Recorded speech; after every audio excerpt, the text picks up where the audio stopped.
क्या आप जानते हैं स्वतंत्र भारत पर कब कब और क्यों आक्रमण हुआ, उसके दुष्परिणाम क्या रहे? तो आइए आज हम आपको उस बारे में विस्तार से बताते हैं। और अभी तक जिन्होंने हमारे चैनल को सब्सक्राइब नहीं किया है तो जरूर कर लें। तो चलिए अब शुरू करते हैं। स्वतंत्र भारत पर पहला आक्रमण 1947 में पाकिस्तानी कबायली हमले के रूप में हुआ था। कश्मीर पर पहला पाकिस्तानी आक्रमण भारत की स्वतंत्रता के तुरंत बाद 20 अक्टूबर 1947 को हुआ।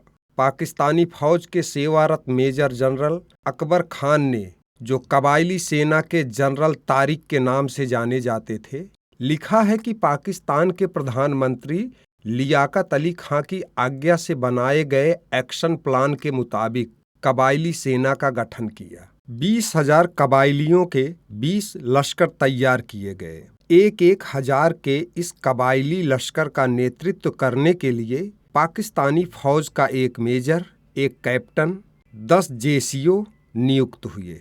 इस प्लान के अंतर्गत लश्करों को मुजफ्फराबाद, डोमेल, उरी, बारामूला, श्रीनगर मार्ग से हमला कर सारी घाटी पर कब्जा करना था। 22 अक्टूबर 1947 को पाकिस्तान के एटबाबाद शहर के सामने जम्मू कश्मीर के सीमावर्ती नगर मुजफ्फराबाद पर प्रातः तड़के कबायली लश्करों ने हमला किया। कश्मीर रियासती फौज के मुस्लिम सिपाही अपने मोर्चों को छोड़कर गढ़ी हबीबुल्ला को पार कर शहर मुजफ्फराबाद पर आक्रमण करने आए कबायलियों से मिल गए और अपनी सेना की पूरी जानकारी भी इन देशद्रोहियों ने दुश्मन को सौंप दी। मुजफ्फराबाद में भीषण कत्लेआम करने के बाद कबायली लश्कर डोमेल की ओर बढ़े। यहाँ की रक्षा की जिम्मेदारी रियासती सेना के लेफ्टिनेंट कर्नल नारायण सिंह पर थी। यहाँ भी वही इतिहास दोहराया गया। मुस्लिम सैनिक हथियारों सहित आक्रमणकारियों से मिल गए।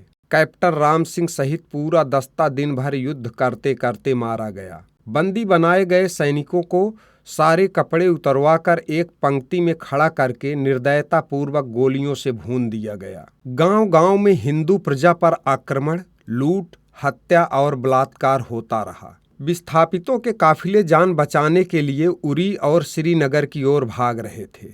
रियासती सेना कश्मीर की रक्षा के लिए सीमाओं पर जूझ रही थी। मीरपुर, पुंछ, कोटली, बागरावलकोट की चौकियां घिर गईं। 28 अक्टूबर को भिम्बर का महत्वपूर्ण क्षेत्र पाक सेना के कब्जे में आ गया था। 27 अक्टूबर को भारतीय सैनिक श्रीनगर हवाई अड्डे पर उतरे, परंतु उनको भारतीय सेना के कार्यवाहक अंग्रेज थल सेनाध्यक्ष जनरल बुशर का संदेश था कि केवल श्रीनगर तथा झेलम घाटी की रक्षा करें। रियासत के प्रधानमंत्री मेहरचंद महाजन दक्षिण पश्चिम कश्मीर की चोटियों की रक्षा तथा हिंदुओं को कत्लेआम से बचाने के लिए बार बार पंडित जवाहरलाल नेहरू के सामने गिड़गिड़ा रहे थे। भारतीय वायुसेना ने 28 अक्टूबर को कोटली में संघर्षरत सेनाओं की सहायता के लिए हथियार गिराए। उसके बाद 12 नवंबर तक मेहरचंद महाजन द्वारा सहायता मांगने के बावजूद रियासत की हिंदू प्रजा की रक्षा के लिए कोई सहायता नहीं की गई। इसके आगे की जानकारी